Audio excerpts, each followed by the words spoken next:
Hi! இன்னைக்கு நம்ம சேனலில் நான் என்ன ஷேர் பண்ணியிருக்கேன்னா, மீன் குழம்பு. கம கமன்னு ருசியான என்னோட ஸ்டைல் மீன் குழம்ப நான் எப்படி செஞ்சேன்னு உங்களுக்கு சொல்ல போகிறேன். வாங்க இன்க்ரீடியன்ட்ஸ் அண்ட் மெத்தட் எப்படின்னு நான் உங்களுக்கு காட்டுறேன். ஸோ ஃபர்ஸ்ட் அண்ட் ஃபார்மோஸ்ட்டாக நம்ம அடுப்பு பற்ற வச்சுக்க போகணும். அடுத்ததாக ஒரு அகலமான கடாய் எடுத்துக்கிட்டேன். அகலமாக எடுத்துக்கிட்டால் நமக்கு மீன் எடுக்கவும் கிளறவும் கொஞ்சம் ஈஸியாக இருக்கும். அதுக்காக நான் அகலமான ஒரு கடாயை பார்த்து எடுத்துக்கிட்டேன். ஸோ நெக்ஸ்ட் அதில் நான் எண்ணெய் ஊற்றிருக்கேன். நான் நார்மலாக குக்கிங் ஆயில் தான் ஆட் பண்ணியிருக்கேன். நீங்கள் வேணும்னா நல்லெண்ணெய் ஆட் பண்ணிக்கோங்க, அது இன்னும் நல்லா என்ஹான்ஸ் பண்ணும் டேஸ்ட்டை. நெக்ஸ்ட்டு கடுகு, சீரகம், வெந்தயம், கருவேப்பிலை இதெல்லாம் போட்டு பொரிஞ்சதுக்கப்புறமா ஒரு கைப்பிடி நிறைய பூண்டு சேர்த்துக்கோங்க. பூண்டு நல்ல டேஸ்ட்டும் கொடுக்கும் அண்ட் ஹெல்த்துக்கும் ரொம்ப நல்லது. ஸோ பூண்டு ஆட் பண்ணிக்கிறேன். அது ரொம்ப வதங்கிறதுக்கு முன்னாடி நான் ஒரே ஒரு வெங்காயத்தை அரிஞ்சு வச்சுருக்கேன். அந்த கட் பண்ண வெங்காயத்தை போட்டு நல்லா வதக்கிக்கலாம். இதில் நான் கொஞ்சம் தான் ஆட் பண்ணியிருக்கேன், பிகாஸ் நான் அரைக்கிறதுல இன்னும் ஆட் பண்ணுறேன். அதனால கொஞ்சமாக ஒரே ஒரு வெங்காயம் மட்டும் நான் கட் பண்ணி இதில் ஆட் பண்ணியிருக்கேன். பார்த்திங்கன்னா இந்த அளவுக்கு வதங்கணும். கொஞ்சம் நம்ம சாட்டே பண்ணலாம்.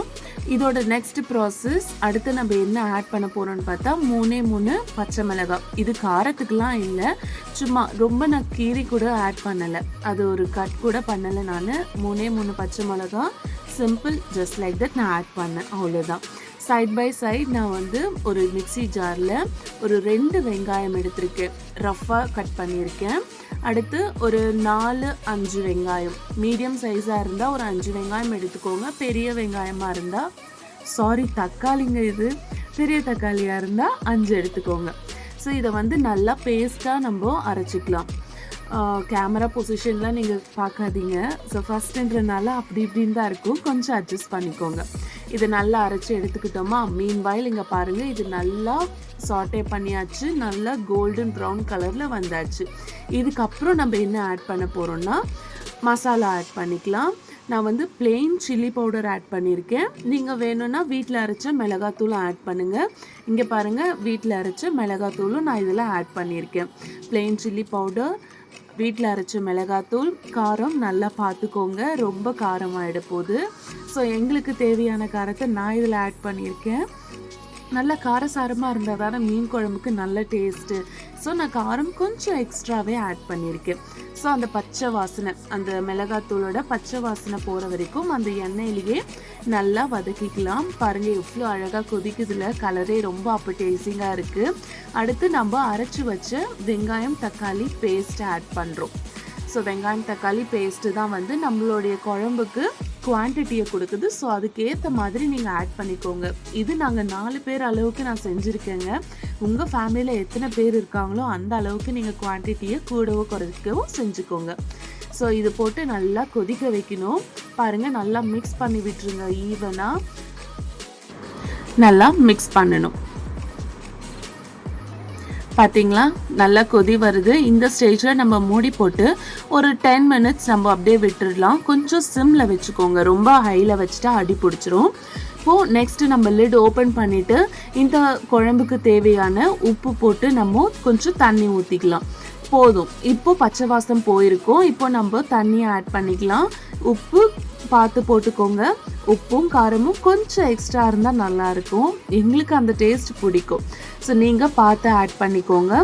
குழம்புக்கு எவ்வளோ எண்ணெய் தேவையோ தண்ணி தேவையோ அதை ஆட் பண்ணிக்கோங்க. இப்போ அதை மூடி வச்சு நம்ம ஒரு 5 to 10 மினிட்ஸ் கொதிக்க வைக்கலாம்.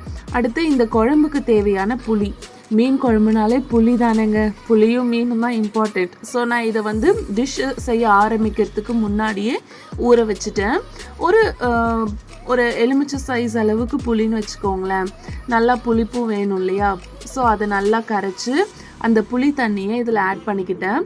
ஃபுல்லாக ஆட் பண்ணுறதுக்கு முன்னாடி கொஞ்சம் ஆட் பண்ணிவிட்டு டேஸ்ட் எப்படி இருக்குன்னு பார்த்துக்கிறேன். நான் புளிப்பு ரொம்ப வேண்டான்றனால நான் பார்த்து ஆட் பண்ணேன். பிகாஸ் தக்காளிலேயே கொஞ்சம் புளிப்பு இருக்கு இல்லையா, நான் தக்காளியை நிறையா ஆட் பண்ணிட்டேன். உங்களுக்கு எப்படி சௌகரியமாக இருக்கோ நீங்கள் அப்படி செய்யுங்க. புளி நிறையா வேணும்னா போட்டுக்கலாம், இல்லை தக்காளி வேணும்னாலும் போட்டுக்கலாம். ஸோ எனக்கு அந்த புளி குவான்டிட்டி போதுன்றனால அதோடு நான் ஸ்டாப் பண்ணிக்கிட்டேன். பாருங்கள், மூடி போட்டு நல்லா கொதிக்க விடணும். எனக்கு இன்னும் தண்ணி தேவைப்படுது. ஸோ புளி போட்டு கொதிக்க வச்ச உடனே கொஞ்சம் திக்காகும் இல்லையா, அப்புறம் மீன் போட்டால் இன்னும் திக்காகும். அதனால் இன்னும் கொஞ்சம் தண்ணி ஊற்றி நம்ம கொதிக்க வைக்கலாம். பார்த்துக்கலாம் எவ்வளோ தண்ணி தான் நம்ம ஊற்றுறோன்னு. ரொம்ப டேஸ்ட்டாக வருது. அடுத்து பாருங்கள், வாவ் சூப்பராக கொதிக்க ஆரம்பிச்சிருச்சு. இப்போவே நல்லா கம கமன்னு வாசம் வருது. ஒரு சிலர் அவங்கவுங்க வீட்டில் மசாலாக்கள் கூட அரைப்பாங்க இல்லையா, மீன் குழம்புக்கு, கறி குழம்புக்கு, சாம்பாருக்குன்னு. அந்த மாதிரி எதுவும் நான் அரைக்கலை. அப்படி நீங்கள் வச்சுருந்தாலும் அதை நீங்கள் போட்டுக்கோங்க. நல்லா தலைன்னு கொதிக்குது. ஸோ நான் மீனை ஆல்ரெடி கழுவி வாஷ் பண்ணி வச்சுருக்கேங்க. மஞ்சத்தூள் உப்பு போட்டு வாஷ் பண்ணியிருக்கேன்.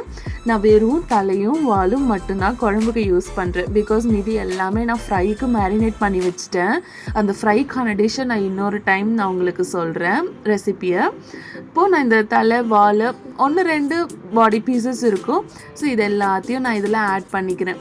எல்லாத்தையும் ஆட் பண்ணதுக்கப்புறமா ஜென்டிலாக நம்ம வந்து அதை கிளறி விடணும். போட்டு குத்தி கிளறி விட்டால் மீன் வந்து ரொம்ப உடஞ்சிரும் இல்லையா. ஸோ நான் இதை வந்து லைட்டாக ஜென்டிலாக எல்லாமே மூழ்கிற அளவுக்கு நான் வந்து பார்த்துக்கிட்டேன். இது மீன் போட்டதுக்கப்புறம் ஒரு 5 to 7 மினிட்ஸ் கொதிச்சா போதுங்க. ஏன்னா இது வந்து ரொம்ப சீக்கிரம் வெந்துரும்னு சொன்னாங்க. அதனால் நான் வந்து ஒரு 5 மினிட்ஸ் தான் கொதிக்க வச்சுருப்பேன்னு நினைக்கிறேன். அவ்வளோதான். இது வந்து ரொம்ப சிம்பிளாக ரெடி ஆகிடுச்சு இந்த மீன் குழம்பு. ரொம்ப டேஸ்ட்டாகவும் இருந்துச்சு. ஆக்சுவலி ரொம்ப மசாலாலாம் நான் ஆட் பண்ணலை. அதனால் ரொம்ப நல்லாவே இருந்துச்சு. எனக்கு எப்படி சொல்கிறதுன்னு தெரியல. But actually it's very taste and yummy. பாருங்கள், மீன் நல்லா குழம்பு நல்லா கொதிச்சிருச்சு. இப்போது லாஸ்ட்டாக நான் வந்து நல்லெண்ணெய் ஆட் பண்ணுறேங்க. இந்த பச்சை நல்லெண்ணெயை லாஸ்ட்டாக நான் ஆட் பண்ணுறேன். தேவைன்னா நீங்கள் வந்து தாளிப்புக்கும் நல்லெண்ணெய் யூஸ் பண்ணிக்கோங்க, லாஸ்ட்லேயும் நல்லெண்ணெய் யூஸ் பண்ணிக்கலாம். நான் வந்து லாஸ்ட்டில் மட்டும்தான் யூஸ் பண்ணுறேன். ஏன்னா அப்போ தாங்க வாங்கிட்டே வந்தாங்க. அதனால தான் நான் இப்போ ஆட் பண்ணுறேன். ஸோ ஃபைனலாக நம்ம வந்து கொரியாண்டர் லீவ்ஸ் அண்ட் கறி லீவ்ஸ், கருவேப்பிலை, கொத்தமல்லி, இது ரெண்டையும் போட்டு ஒரு ஜென்டில் மிக்ஸ் பண்ணிவிட்டு நம்ம வந்து இதை சர்வ் பண்ணலாம். நான் வந்து சுட சுட சாதமும் செஞ்சுருந்தேன் அண்டு மாமியார் வந்து களியும் செஞ்சுருந்தாங்க. இது வந்து எதுக்கு வேணாலும் சாப்பிடலாம். டிஃபன், இட்லி, தோசை அண்டு சாப்பாடு, களி, இந்த மாதிரி எத்தனை வெரைட்டிஸுக்கும் நம்ம வந்து இதை சேர்த்துக்கலாங்க. மீன் குழம்புன்றது நம்ம செஞ்சதும் சாப்பிட்றத விட அதுக்கு அடுத்த நாள் சாப்பிட்டா செம்ம டேஸ்ட்டாக இருக்கும். அதுவும் சுட சுட இட்லியோட. Just imagine. வாவ். நானும் அதே மாதிரி தான் ட்ரை பண்ணேன். நெக்ஸ்ட் டே இன்னும் சூப்பராக இருந்துச்சு. அந்த மீன் நல்லா ஊறி உப்பு, புளி எல்லாமே ரொம்ப டேஸ்ட்டாக இருந்துச்சு. ஸோ நீங்களும் அந்த மாதிரி ட்ரை பண்ணி பாருங்கள். ரொம்ப நல்லா மீன் குழம்பு கொதிச்சிட்ருக்கு. ஆக்சுவலி நான் இதை வந்து ஒரு 5 மினிட்ஸ் தான் கொதிக்க வச்சேன். உங்களுக்கு இவ்வளோ நேரம் இருக்குது. 5 மினிட்ஸ் கொதிக்க வச்சாலே போதுங்க. ரொம்ப டேஸ்டி அண்ட் யம்மியான மீன் குழம்பு வந்து ரெடி ஆகிடும். இதை வந்து சுட சுட சாதத்தோடு நீங்கள் சர்வ் பண்ணுங்கள். ஸோ இதே மாதிரி சிம்பிள் அண்ட் ஈஸி ரெசிபீஸ் உங்களுக்கு ஏதாவது வேணும்னா கமெண்ட்டில் சொல்லுங்கள். நான் உங்களுக்காக அதை செஞ்சு கொடுக்குறேன். அதுக்கு முன்னாடி எப்படி இருக்குன்னு அதை செஞ்சு பார்த்து நான் சாப்பிட்டு உங்களுக்கு சொல்கிறேன். So until then, it's bye bye from Titu's Lifestyle. Bye.